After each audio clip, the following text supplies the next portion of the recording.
Well, so far we've looked at two groups of people, the heathens and the hypocrites. Now, the heathens are just living it up. They make no pretense about being moral. The hypocrites do make a pretense about it, but a lot of their goodness, well, it really isn't so good. It's pretentious. It's really for show. It's not genuine.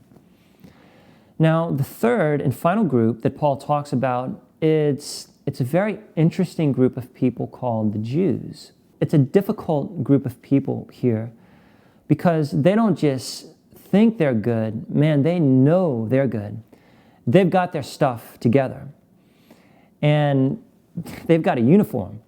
You know, the religious robes, the hats, the tassels, they are very religious. And they've been holding a law that the judge himself gave to them. And these are the Jews. These are the Hebrews, the judge's own special people. And God is about to call them up to the stand, and he's about to put them in the same boat as everybody else. And here's why in verse 11. For there's no partiality with God. He's not a crooked judge. He's a good judge. He's a fair judge. And he judges rightly. For as many as have sinned without the law, like the heathens, will also perish without law. And as many as have sinned in the law, talking about the Jews now, will be judged by the law. And then God turns and he looks straight at the Jews and he says, for not the hearers of the law are just in the sight of God, but the doers of the law will be justified. God's saying, hey, you think you're so hot because you know all of my laws? That's useless if you don't do it. And you're not doing it.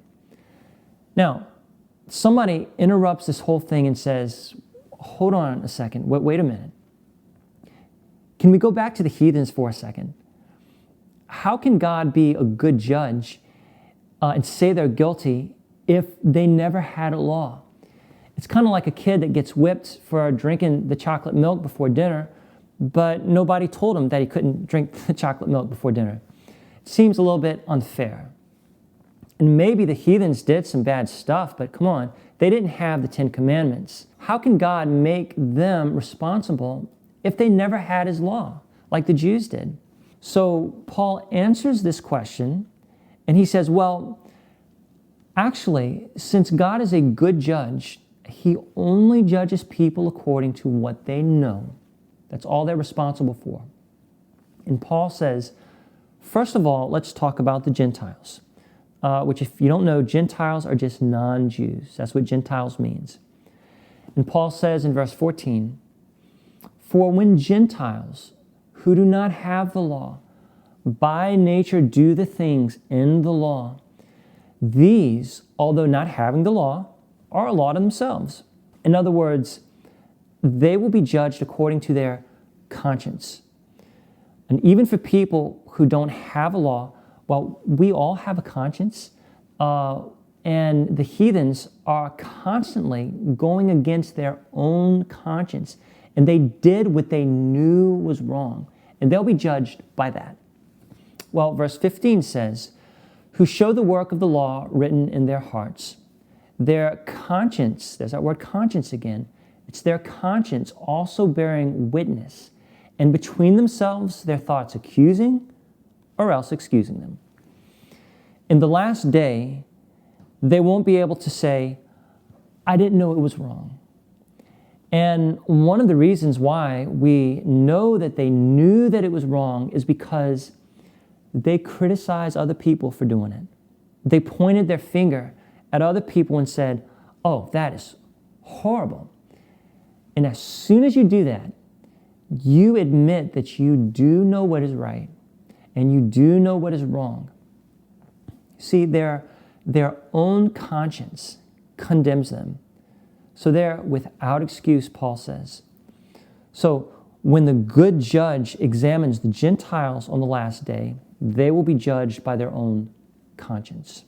Verse 16, in the day when God will judge the secrets of men by Jesus Christ according to my gospel. Notice the secrets of men. the real truth is coming out. There will be no more hiding, no more pretending. I was remembering when I was in college, if you couldn't really sing that well, you could kind of get away with it, as long as you were singing in a group. You could blend in, fake it, But every now and then, the choir director, who could be a little intense sometimes, he would walk up to somebody and say, "All right, let me hear it."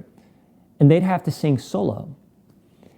And at that point, there was no more place to hide. It was the moment of truth. And that's how it's going to be at the great white throne judgment. People may think they're hiding from God. In the choir of humanity, is lost in the crowd of millions of people just trying to blend in. But there's coming a time when they're going to have to sing solo. God's going to get to the truth. And he's going to say, "Hey, you claim to be so righteous, so let's examine it." And here's the thing. The judgment in that day will be absolutely fair. It will be totally just. Even those people who really hate God, they will have to nod their head and say, "Yes, that's right. I knew. I deserve to be punished." Why? Because God is a good judge. He is a perfect judge, and there will be perfect justice. And maybe that seems a little scary, but it's actually something that we crave. It's something that we want. We want God to be just. I mean, don't you hate it when you hear a story about a judge who just ignores a crime? We've all experienced this. Criminals who kill or rape somebody and then they go free. A good judge doesn't allow that. And we all have something inside of us that says that judge should have given them justice. Why? Because that is what is right. There is a price that should have been paid, and we all know that, and we say it all the time, that if the judge doesn't give justice, then we actually call him crooked. We call him perverted, because we all know that a good judge gives what is earned. That's what is fair. And the question is, if God is a good judge, then how in the world can we get off the hook? We who have done wrong, we who have done hurtful things, how can he let us escape unpunished? Because that's not justice. And that puts us in a very dangerous predicament.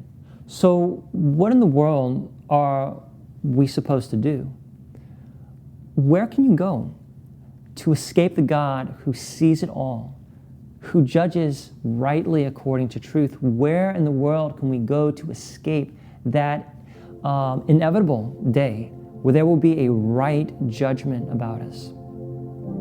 There's only one place, and it's to run into the arms of Jesus. There is only one way of escape that God himself has provided for us. And we're going to be talking about that as we go. See you next time.